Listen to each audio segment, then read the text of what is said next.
নমস্কার বন্ধুরা, আমি সৌগত তোমাদের সাথে।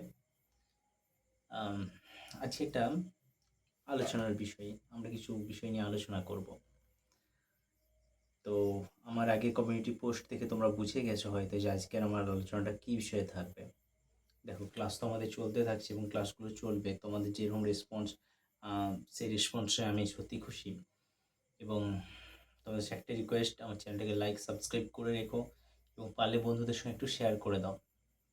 ঠিক আছে, এবার যেটা আলোচনার বিষয় আমাদের, দেখো ইতিহাস বলতে স্টুডেন্টদের মধ্যে একটা ধারণা আসে কি, যে প্রচুর মুখস্থ করতে হয়, একটা মুখস্থের বিষয়বস্তু, অর্থাৎ প্রচুর তথ্য সমৃদ্ধ, এগুলোকে মাথায় রাখতে হয়, অনেক সমস্যার একটা বিষয়।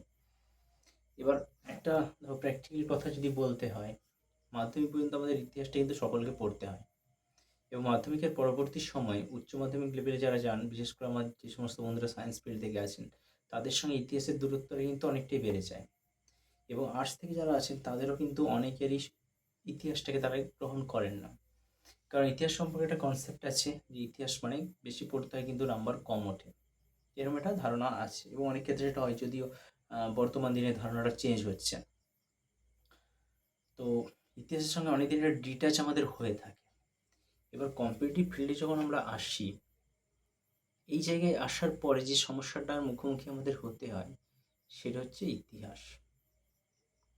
দেখো, ইতিহাসের বিষয়গুলো তোমাদের হয়তো জানা, নামগুলো জানা, সবই ঠিক, কিন্তু বর্তমান দিনে পরীক্ষকরা কি করছেন, ভিতর থেকে প্রশ্ন দিচ্ছেন। সেই হিসেবে তোমাদের কনসেপ্ট ক্লিয়ার থাকা কিন্তু অবশ্যই দরকার।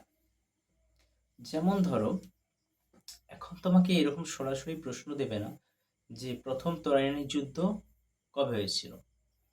এই প্রশ্নটা হয়তো আর পাবে না পরীক্ষাতে, সামনের পরীক্ষাগুলো হয়তো পাবে না।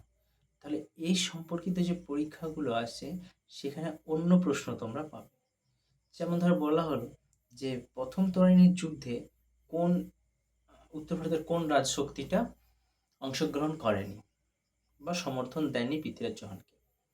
এটা গহর বা লংসীয় রাজা জয়চাঁদ। এই জায়গায় যদি কনসেপ্টটা তোমাদের ক্লিয়ার না থাকে, তাহলে কিন্তু তোমরা সমস্যায় পড়বে। এবার চলে আসা যাক, যে কনসেপ্টটা আমাদের আছে যে প্রচুর মুখস্থ করতে হয় এই জায়গাটা। দেখো, আমি বারবার একটা উদাহরণ দিই। ধরো তোমাদের বলা হলো যে কোনো একটা ছেলে ধরো 2009 মাধ্যমিক দিয়েছে, সে একবারও ফেল করে। তার হিসাব অনুযায়ী কী হচ্ছে, সে 2011তে উচ্চ মাধ্যমিক দেবে, তার গ্র্যাজুয়েশন কমপ্লিট করতে আরও 3 বছর অর্থাৎ 2014, মাস্টার্স করতে আরও 2 বছর 2016, এবং বিএড করতে আরও 2 বছর 2018। তাহলে এই যে বিষয়টা, এটা মুখস্থ রাখার তো কোনো দরকার নেই, আমরা ঘটনাক্রমগুলোকে মনে রাখছি। ঠিক সেইভাবে ইতিহাসটিকে ঘটনাক্রম অনুযায়ী আমরা মনে রাখতে যদি পারি, তাহলে সমস্যাটা আমাদের কিন্তু অনেকটাই সলভ হয়ে যাবে, এবং বিষয়টা আকর্ষণীয় হয়ে উঠবে। এবার দেখো, বাজার চলতি বিভিন্ন বই থাকে যেগুলো পড়ার ফলে ইতিহাসটা একটা বোরিং জায়গায় ফিল করো। আমি তাই সিদ্ধান্ত নিয়েছিলাম যে বিশেষ করে আমাদের যারা বাংলা মিডিয়ামের স্টুডেন্ট আছো, বা যারা ইংলিশ মিডিয়ামের আছো, যারা বাংলা বুঝতে পারো বা বাংলার ক্লাসগুলো দেখো তোমরা, তোমাদের জন্য আমার একটা মাথাতে এটাই ছিল যে ইতিহাসটাকে কতটাকে সহজ সরলভাবে তোমাদের কাছে পরিবেশন করা যায়। তো এই লক্ষ্যটাকে সামনে রেখে কিন্তু আমি এই ইউটিউব চ্যানেলটা সূচনা করেছিলাম, এবং আমি চেষ্টা করছি কনসেপ্টগুলো যাতে তোমাদের ক্লিয়ার হয়, এবং কনসেপ্টচুয়াল যদি যে কোনো প্রশ্ন হোক না কেন, সেইগুলো যাতে তোমাদের না আটকায়।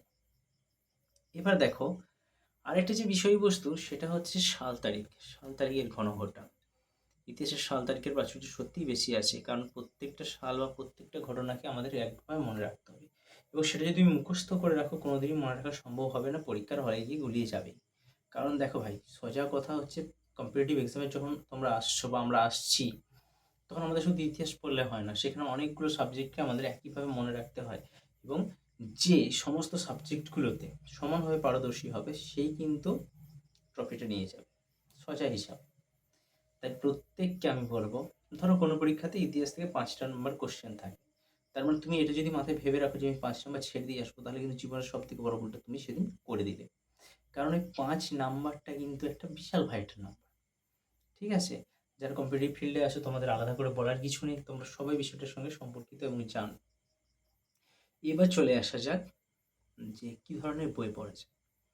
দেখো, কম্পিটিটিভ ফিল্ডে এলে প্রথম কথা যে বইটা আমরা পড়তে সবাইকে সাজেস্ট করি বা আমি সাজেস্ট করি, সেটা হচ্ছে জীবন মুখোপাধ্যায় স্যারের স্বদেশ সভ্যতা বিশ্ব, শ্রীতারা প্রকাশনী থেকে প্রকাশিত হয়।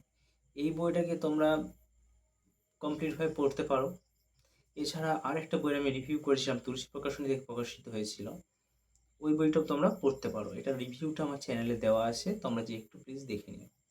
এবং আমার মনে হচ্ছে এই বইটা কিন্তু তথ্য সমৃদ্ধ এবং খুব অল্পের মধ্যে অনেক কিছু তথ্য দেওয়া আছে। এছাড়া যারা ডাব্লিউবিসিএস এর জন্য প্রিপারেশন নিচ্ছ, তাদের প্রিপারেশনটা কিন্তু একটু টাফ, তাদের আরও কনসেপ্ট ক্লিয়ারের দরকার আছে। সেই ক্ষেত্রে ভালো বই বলতে গেলে তোমার কৃষ্ণা রেড্ডির ইন্ডিয়ান হিস্ট্রিটাকেও তোমাদের মধ্যে রাখতে পারো। যদি এটা ইংলিশ ভার্সনে লেখা, তবে খুব সহজ সরল এবং প্রাণবন্ত ভাষা, তোমাদের অসুবিধা হবে বলে আমার মনে হয় না। এবার যদি বলো যে তোমরা যে বাংলা বই এবং প্রত্যেকটা পার্ট আলাদা আলাদা করে বলো, তাহলে অনেকগুলো বই আছে, অনেক বই তোমরা পড়তে পারো। যেমন প্রাচীন ভারত থেকে দিলীপ গঙ্গোপাধ্যায়ের বইটা পড়তে পারো, দিলীপ কুমার গঙ্গোপাধ্যায়ের স্যারের যে বইটা সেটা পড়তে পারো।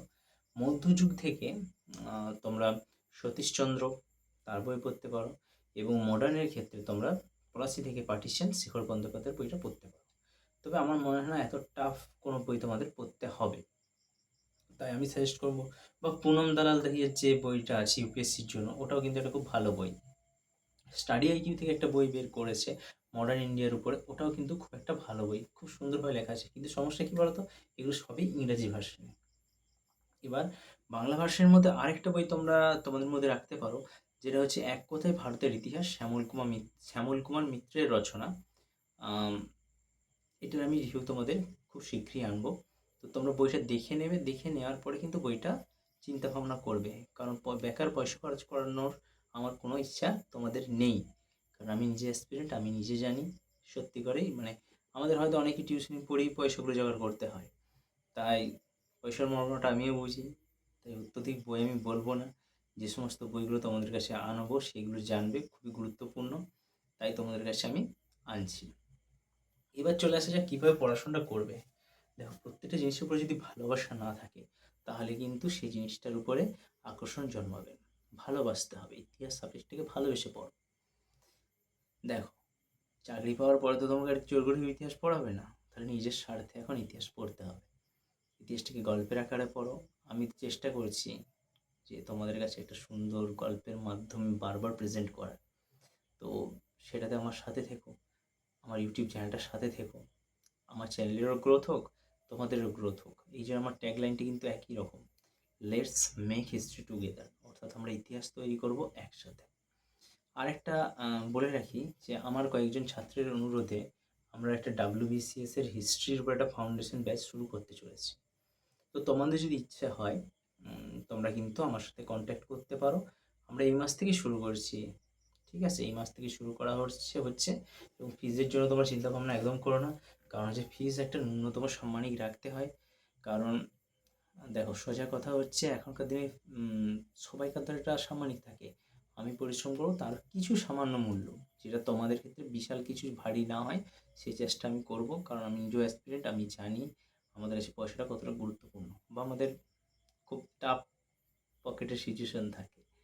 তার সাথে তো ফর্ম ফিল আপ আছে, বই কেনা আছে, আরও ইত্যাদি অনেক কিছু আছে, আরও অন্যান্য কোচিং আছে, আরও অন্যান্য জায়গায় পড়তে হয়, তো আরও অন্য বই পড়তে হয়।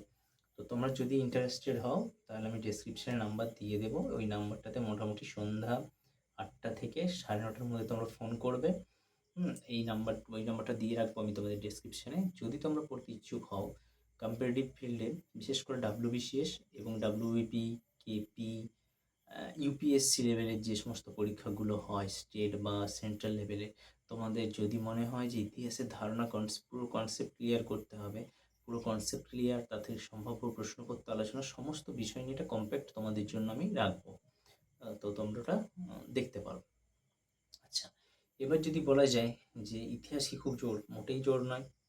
এবার তোমাদের মনে হবে স্যার আপনি তো ইতিহাসের, তাহলে তো বলতেই পারেন ইতিহাস জন্য। বিষয়টা এরকম নয়, গল্পের আকারে মনে রাখো, গল্পের আকারে মনে রাখো, তাহলে পুরো ঘটনাটা তোমাদের মনে থাকবে, খুব সুন্দরভাবে বুঝতে পারবে। আর আমি তো চেষ্টা করছি এমন মতো করে, তাই আমার সাথে থাকো। দেখা হচ্ছে অন্য ক্লাসে, এবং ভালো ভালো বুক রিভিউ সেইগুলো নিয়ে তোমাদের সঙ্গে আমি আসছি। সবাই ভালো থেকো, সুস্থ থেকো, পড়াশোনার মধ্যে থেকো। BSR history academy. আমি আসি তোমাদের সাথে ইতিহাসের বিষয়ে যাবতীয় যে সন্দেহ বা না বুঝতে পারা, এগুলোকে ঠিক করার জন্য আমি আসি। আমি যে প্রতিশ্রুতি দিয়ে শুরু করেছি সেই প্রতিশ্রুতি কিন্তু আমি রাখবো। তাই তোমাদের কাছে একটাই নিবেদন বা অনুরোধ বলতে পারো, তোমাদের দাদা হিসাবে বা ভাই হিসাবে বা বন্ধু হিসাবে প্লিজ আমার চ্যানেলটাকে লাইক সাবস্ক্রাইব করে রাখো এবং একটু শেয়ার করে দাও বন্ধুদের মধ্যে, যাতে আমার চ্যানেলটাকে আমি গ্রো করতে পারি এবং আরও আমাদের বন্ধুদের কাছে আমরা যাতে পৌঁছাতে পারি। ঠিক আছে, দেখা হচ্ছে পরের ক্লাসে। ভালো থেকো।